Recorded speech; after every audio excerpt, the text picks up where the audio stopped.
마가복음 14장 3절부터 9절까지 말씀을 가지고 예수님의 장례를 준비한 여인이라는 제목으로 말씀을 전하기 원하는데요. 교독하도록 하겠습니다. 예수께서 배단이 나병 환자 시몬의 집에서 식사하실 때 한 여자가 매우 값진 향유 곧 순전한 나드 한 옥합을 가지고 와서 그 옥합을 깨뜨려 예수의 머리에 부으니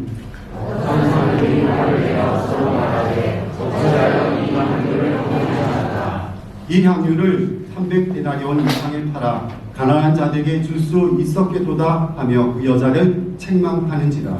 예수께서 이르시되 가난하도다 너희가 어찌하여 그를 괴롭게 하느냐 그가 네게 소리를 하느니라. 가난한 자들은 항상 너희와 함께 있으니 아무 때라도 원하는 대로 도울 수 있거니와 나는 너희와 항상 함께 있지 아니하리라.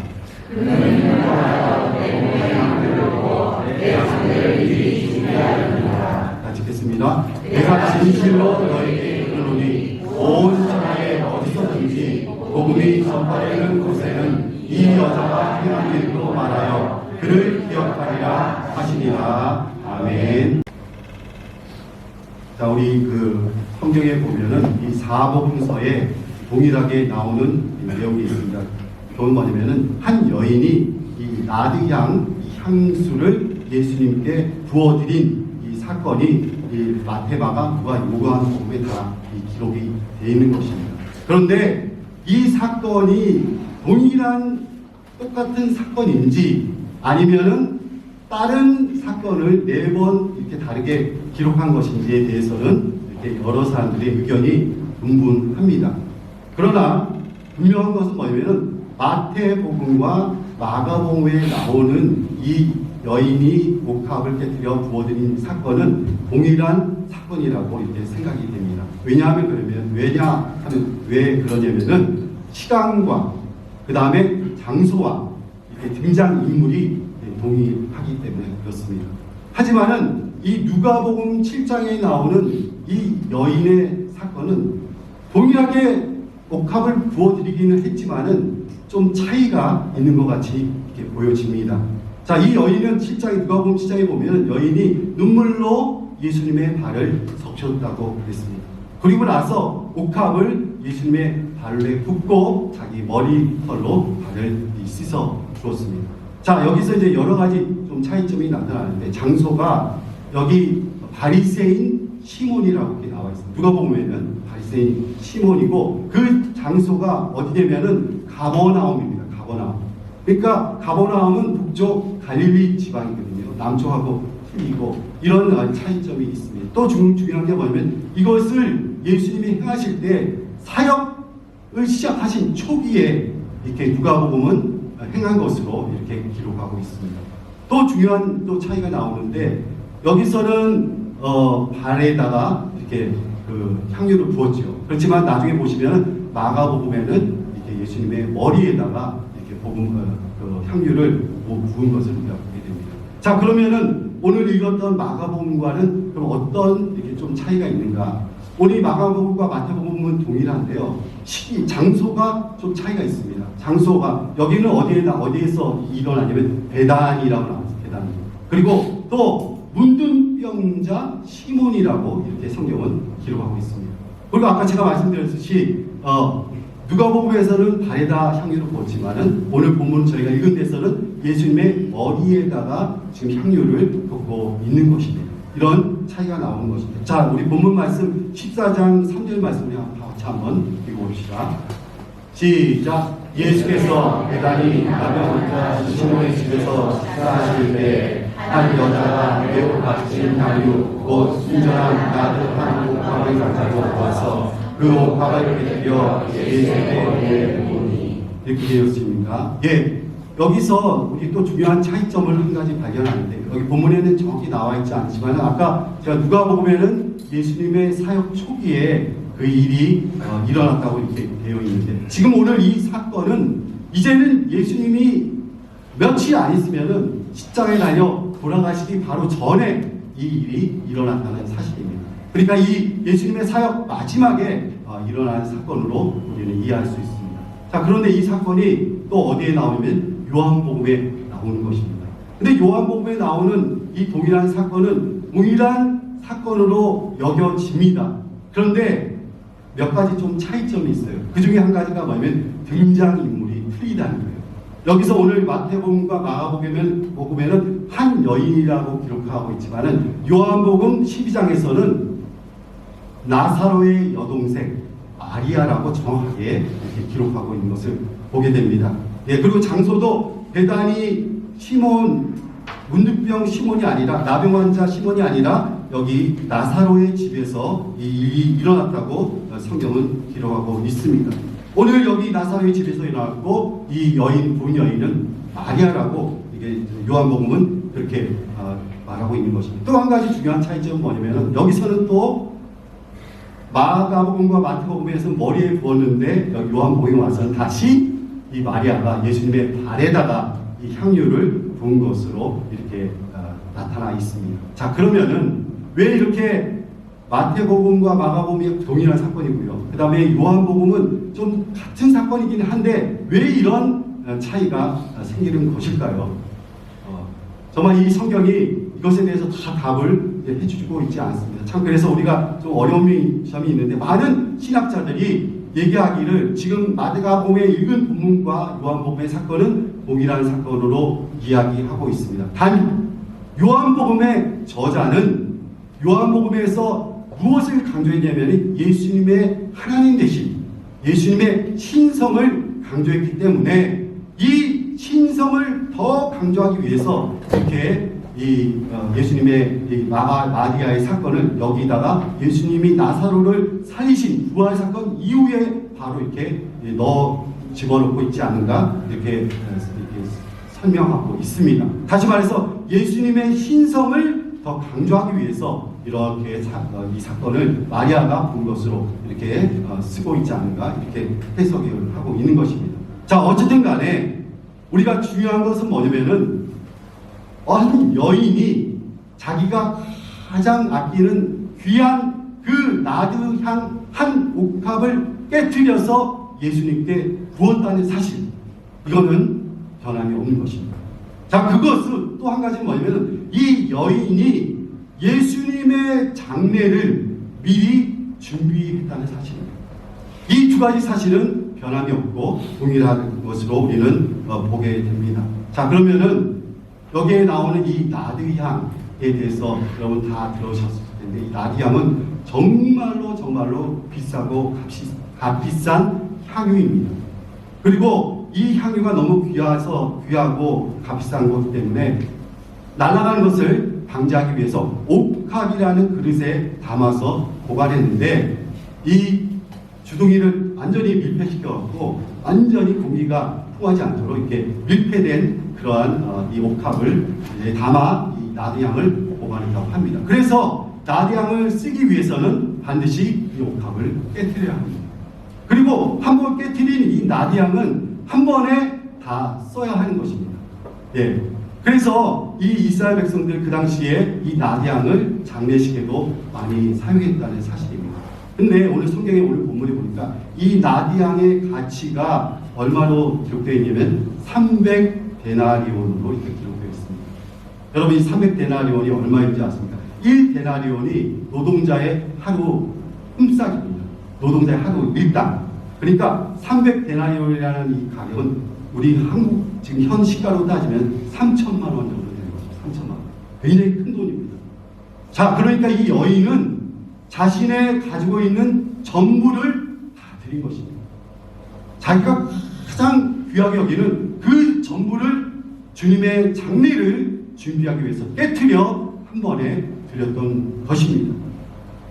정말 귀한 것을 드린 이 여인을 볼 때, 사랑하는 성도 여러분, 여러분과 저는 우리의 신앙생활 중에 얼마나 귀한 것으로 하나님께 드리고 있는가, 여러분 한번 돌이켜보시는 그런 시간이 되기를 원합니다. 우리는 무엇을 가지고 하나님께 나아가고 있는가?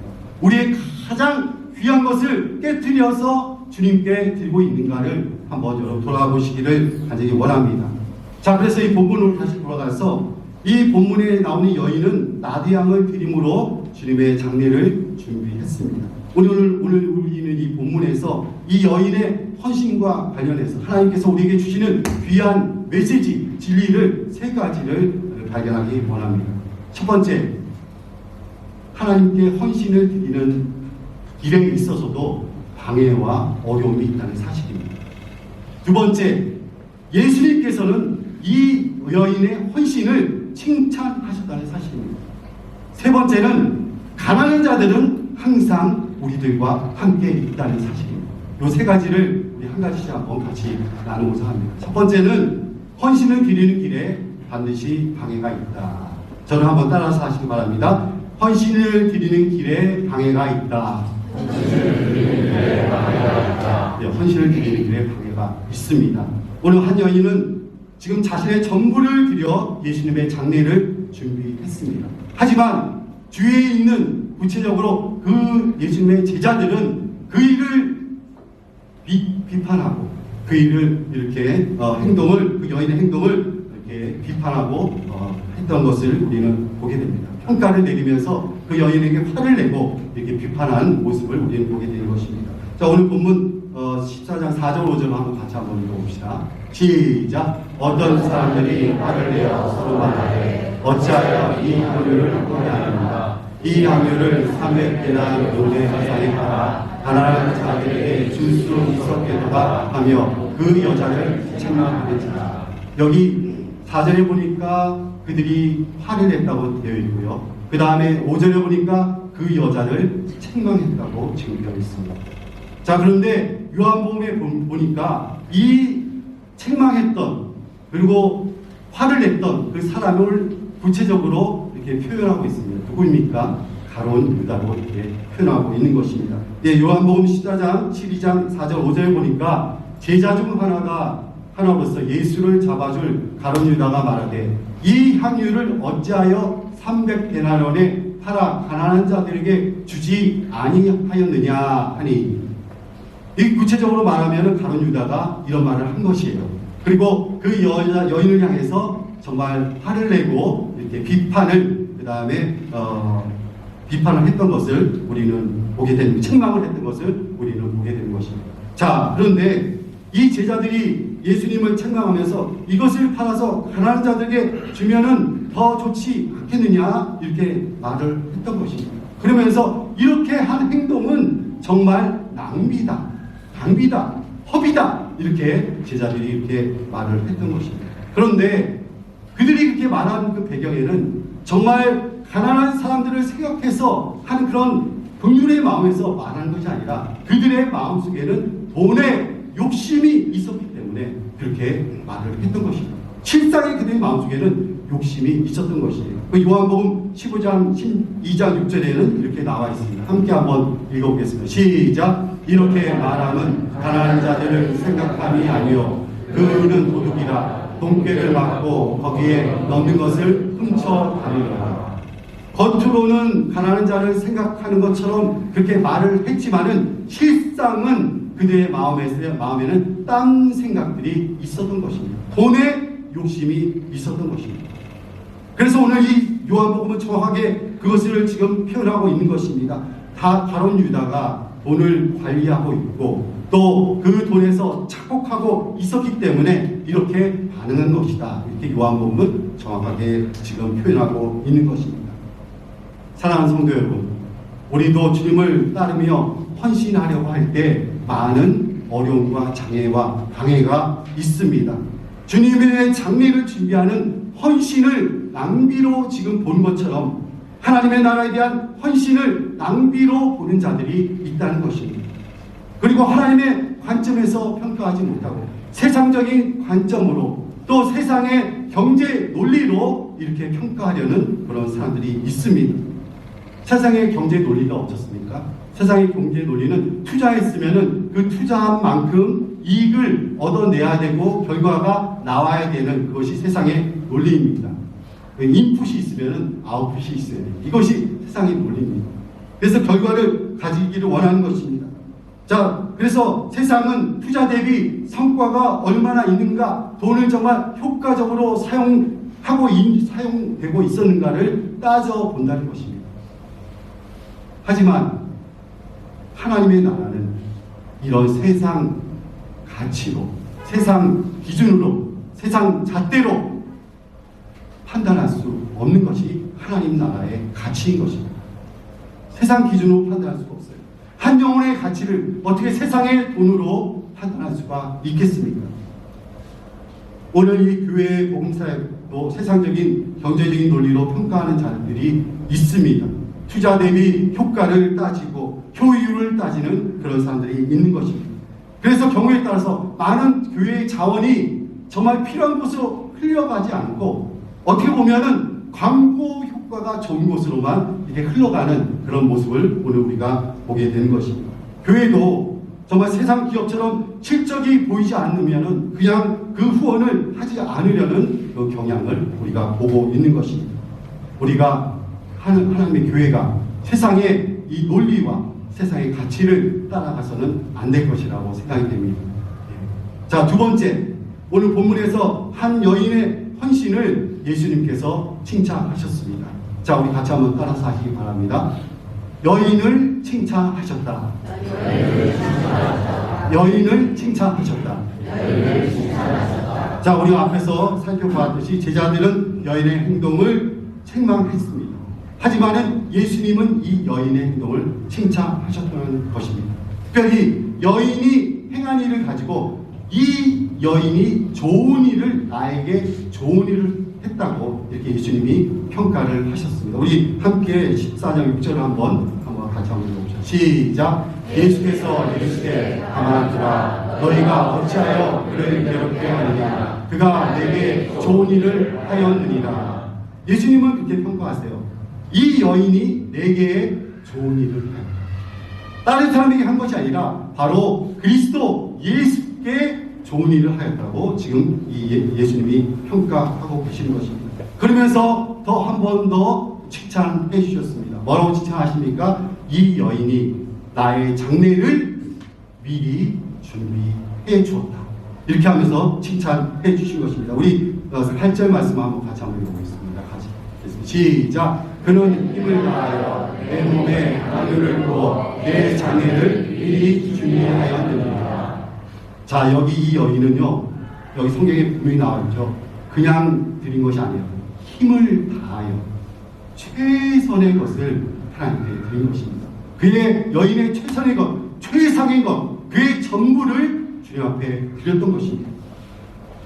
우리 이제 주님께서 이제 얼마 안 있으면은 로마 군병들에게 잡히셔서 이제 십자가에 모진 고난을 당하시고 십자가에 달려서 이제 돌아가시고 사망하실 것입니다. 이제 예수님이 죽음이 앞으로 다가온 이 시점에 예수님의 죽음을, 예수님의 장례를 이 여인은 미리 준비했던 것입니다. 그것을 예수님이 지금 칭찬하고 계시는 것입니다. 정말 옥합을 깨뜨려 자신의 모든 것을 예수님의 머리에 쏟아 부어 드렸던 것입니다. 이 여인의 헌신은 최선의 헌신이었고 최고의 헌신이었던 것입니다. 자, 이 귀한 헌신을 보고서 예수님이 마지막 한 번 더 세 번째로 또 이 여인을 칭찬하십니다. 그것은 이 여인의 귀한 행동을 성경책에 기록되는 귀한 축복을 주셨다는 것입니다. 오늘 그리하여 모든 사람들에게 귀감이 되도록 이 여인의 행동을 대대의 기록으로 남겨주셨습니다. 오늘 14장 9절에 보니까 내가 진실로 너에게 이르노니 온 천하에 어디서든지 복음이 전파되는 곳에는 이 여자가 행한 일도 말하여 그를 기억하리라 하시니라. 이 여인의 행동이 성경에 기록되어서 기독교 역사 대대로 이 여인의 행위가 전수되고 우리 오늘 이 시간까지 이 여인의 행위가 우리에게 들려지고 있다는 사실입니다. 이것이 얼마나 귀한 축복입니다. 이것이 얼마나 귀한 하나님의 귀한 칭찬의 축복입니다. 이 여인의 헌신이 이렇게 우리에게 귀감이 되는 것입니다. 사랑하는 성도 여러분, 우리의 신앙과 헌신도 정말 이 여인과 같이 하나님 예수님께 기억이 되고 예수님께 칭찬을 듣는 그런 헌신이 되기를 주님의 이름으로 간절히 원합니다. 네, 그런 헌신이 되면 좋겠습니다. 정말 주님께서 우리의 헌신을 칭찬해 주시면서 정말 기억해 주시는 그런 일을 통하여 정말 이만큼 더 기억해 주는 일이 얼마나 더 귀한 축복이 되겠습니까? 정말 이 땅에서 우리가 살 때 사람에게 칭찬받으려고 노력하지 말고 우리 주님께 하나님께 칭찬받으려고 노력하시는 여러분과 저가 되기를 주님으로 축원합니다. 그래서 우리 이 주님께 칭찬받는 그런 헌신이 되기 위해서는 우리 주님께 헌신을 드려야 되는 것입니다. 사람에게 헌신하고 충성하는 것이 아니라 우리 주님께 헌신을 드려야 된다는 것입니다. 또 이 여인처럼 예수님의 장례를 준비한 여인처럼 하나님의 나라를 위해서 예수님의 죽으심과 부활을 기념하며 드리는 그런 귀한 헌신으로 우리가 나아가는 여러분과 저가 되기를 원합니다. 그래서 여러분과 저의 헌신이 정말 이 여인과 같은 귀한 헌신, 또 예수님께 칭찬받는 귀한 헌신이 되기를 주님의 이름으로 축원합니다. 마지막으로 이 여인의 헌신과 가난한 자의 상관성을 우리 한번 살펴보기 원합니다. 한번 저를 따라 하시기 바랍니다. 가난한 자들은 항상 있다. 가난한 자들은 항상 있습니다. 오늘 우리 이 여인의 귀한 헌신을 낭비라고 이렇게 제자들은 책망하는 그것의 모습을 우리가 보게 됩니다. 그들의 논리는 무엇입니까? 이 돈을, 이 300데나리온의 이 돈을 가난한 자들에게 나눠주면 더 좋은 것이 되지 않겠느냐 이렇게 말했던 것입니다. 하지만 예수님의 입장은 달랐습니다. 예수님은 오늘 본문 14장 7절에서 이렇게 말씀하고 계십니다. 우리 한번 같이 한번 읽어보겠습니다. 시작. 가난한 자들은 항상 너희와 함께 있으니 아무 때라도 원하는 대로 올 수 있거니와 나는 너희와 항상 함께 있지 아니하리라. 오늘 주님께서 여기 귀한 말씀을 주셨어요. 가난한 자들은 항상 너희와 함께 있으니.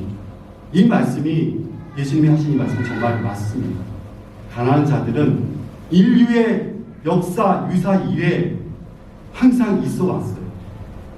한 번도 가난한 자들이 없었던 적이 없었습니다. 인류 역사 속에 가난한 자들은 항상 존재했었어요. 그래서 신명기에서 하나님은 가난한 자들이 항상 있기 때문에 너희들이 가난한 자들에게 손을 내밀라 주님이 하나님이 명령하셨던 것입니다. 우리 신명기 15장 17절 말씀 우리 큰 목소리로 한번 같이 한번 읽겠습니다. 시작. 땅에는 언제든지 가난한 자가 그치지 아니하겠으므로 내가 내게 명령하여 이르노니 너는 반드시 내 땅 안에 내 형제 중에 고난한 자와 궁핍한 자에게 내 손을 펼치리라. 아멘. 여기 성경에 분명히 나와 있지 않습니까? 예, 하나님 말씀하십니다. 땅에는 언제든지 가난한 자가 그치지 아니하겠으므로. 인류 삶 속에 가난은 항상 있다는 것입니다. 때문에 명령합니다. 너희 중에 궁핍한 자와 가난한 자들을 향해서 너희 손을 펴라. 너희 손을 펴라. 내 주 하나님이 명령하신 것입니다. 너희 것을 나눠주라. 하나님이 명령하셨던 것입니다. 주님께서 이 말씀하십니다. 오늘 이 본문의 말씀을 통하여 가난의 문제는 정말 이 땅에 항상 있을 것이고 이 가난의 문제를 우리가 해결해야 될 것이지만은 더 중요한 것은 주의 복음을 전하는 일이다. 예수의 복음을 전하는 일이 더 중요하다. 이렇게 말씀하시는 것입니다. 저도 베트남에서 그 NGO 활동, Non-Government Organization, 이 NGO 활동을 통해서 이 소수민족의 가난을 없애기 위한 그런 활동을 정말로 열심히 했습니다. 정말로 11년 동안 열심히 했는데 제가 이제 그 일을 하면서 마지막 느끼는 것이 뭐냐면 정말 이 가난한 사람들을 도우려고 애를 많이 쓰는데 그 한계가 보이더라고요. 그 한계는 뭐냐면 아무리 이렇게 많이 옆에서 도와줘도 근본적인 문제가 해결되지 않으면 힘들겠구나 그런 생각을 했어요.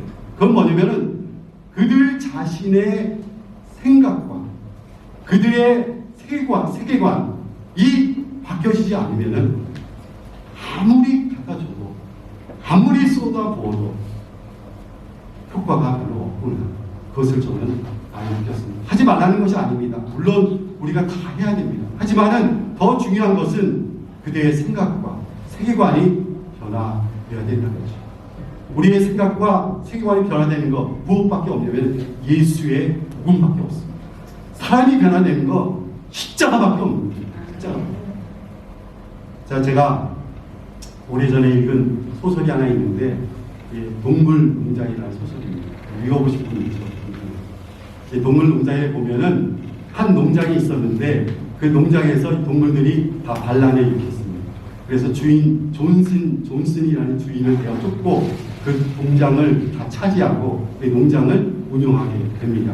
그런데 이 농장을 운영하다 보니까 처음에 이 혁명을 일으켰던 그러한 그런 사람들이 나중에는 권력층이 되었고 독재를 하기 시작하는 것입니다. 그래서 나중에는 이 농장이 부패해져갖고 완전히 농장이 망해버리고 이런 것으로 이렇게 결말이 끝나게 되는 것입니다. 여기 보면은 처음에 그 동물들이 이렇게 막 좋은 의도로 규칙들을 이렇게 몇 가지, 6가지나 7가지 이렇게 정해놓습니다. 그 중에 보면은 아주 재밌는 게 있어요. 뭐냐면 우리는 서로 죽이지 않는다. 이런 규칙을 정했습니다. 그리고 우리는 술을 마시지 않는다. 그런 규칙을 정했습니다. 그리고 우리는 두 발로 다니지 않는다.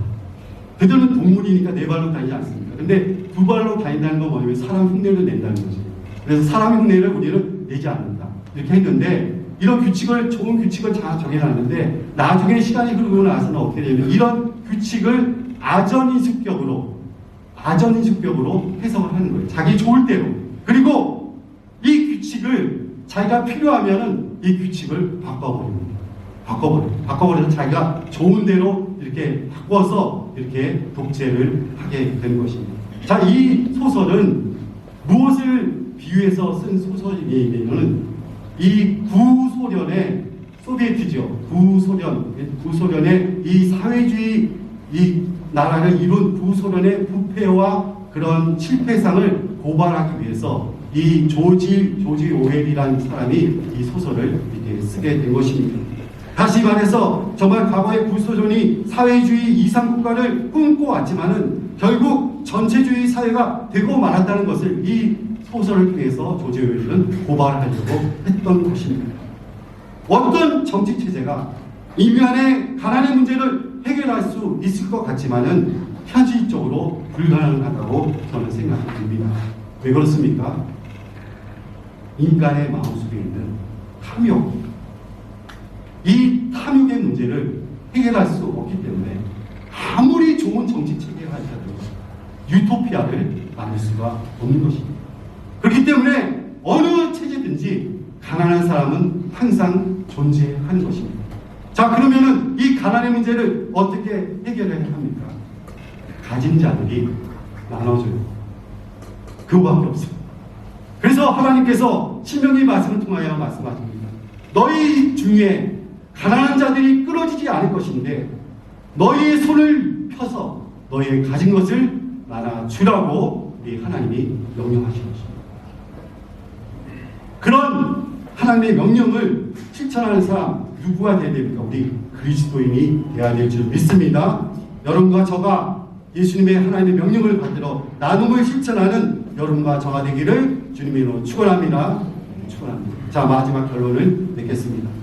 오늘 나디안 옥합을 깨뜨려 주님의 머리에 꾼 한 여인의 실형을 통하여 하나님께서 오늘 우리에게 3가지 메시지를 말씀하고 계십니다. 첫 번째, 헌신의 자리로 나아갈 때라도 많은 반대와 장애와 많은 방해 세력이 있다는 사실입니다. 세상적인 가치 기준을 내세우면서 반대하는 사람들도 있고요. 그리고 효율과 효과를 따지면서 주님에 대한 헌신을 비판하는 사람도 있습니다. 그래서 어떻게 보면은 하나님께서 명하신 일이 있고 기뻐하신 일임에도 불구하고 이렇게 실행을 하지 못하는 경우도 우리에게 종종 일어나게 되는 것입니다. 우리는 정말 이러한 오류에 빠져서는 안 될 것입니다. 하나님의 이런 세상적인 가치 기준으로 판단하는 일이 없어야 하겠습니다.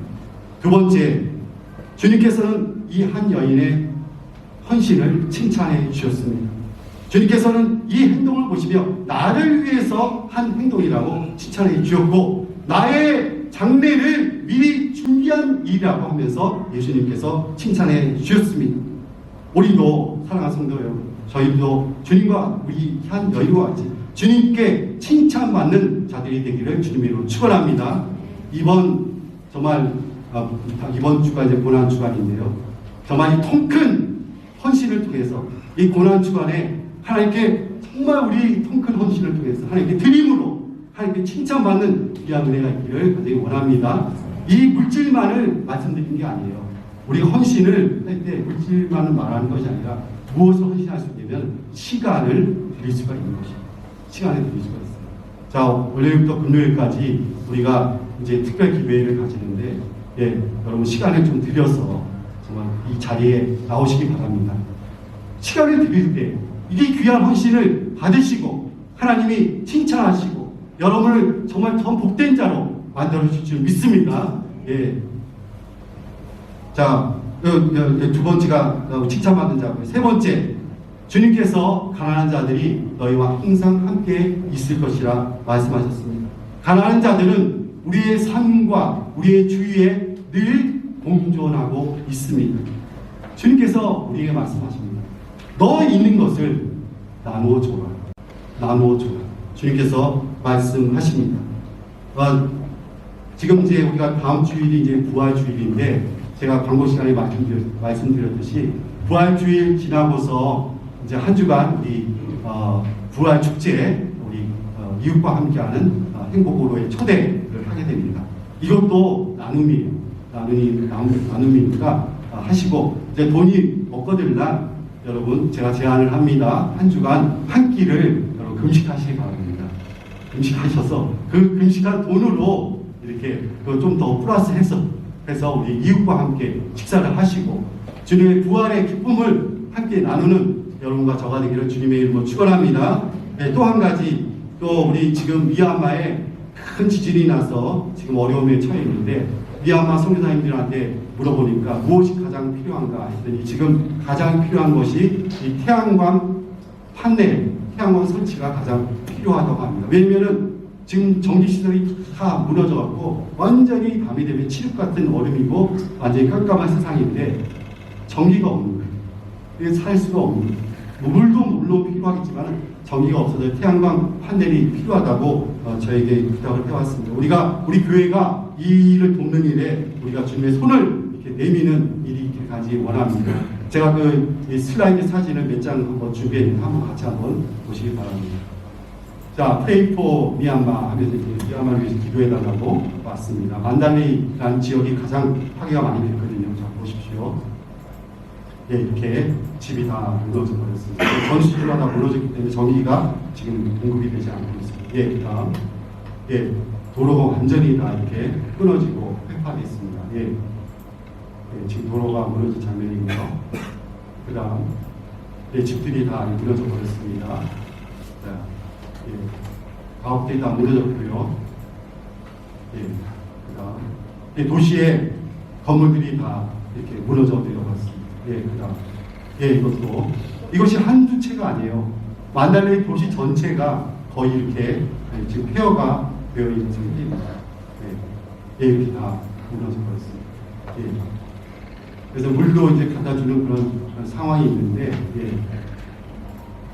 자, 이렇게 제가 영상을 보여드린 이유는 부활의 주님, 고난의 주간을 지내고 부활의 주님을 맞이할 때 주님께서 우리에게 이 여인을 통해서 원하시는 것, 귀한 헌신을 하나님의 나라를 위해서, 주님의 죽으심과 부활을 위해서 헌신을 드려라.